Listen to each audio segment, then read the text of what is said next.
Hey guys, it's Bryce right here at Cimarron Trailers in your service department. Today I'm going to take you through a few easy steps on how to adjust the U-bolt on your divider.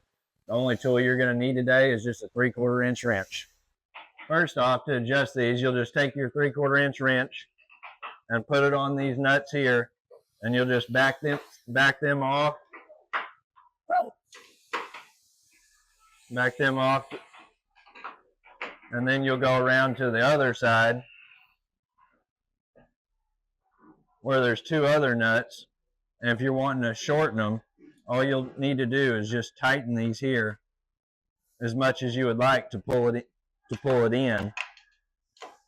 And then once you adjust them to where you need to, you'll then just, this one on the outside just locks it back tight. So once you have it where you need on this side, you'll then just tighten these back.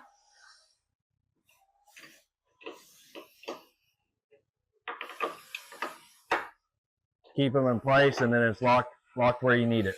If you guys have any more questions on how to do this, you can contact me anytime at the Cimarron Trailers Service Department.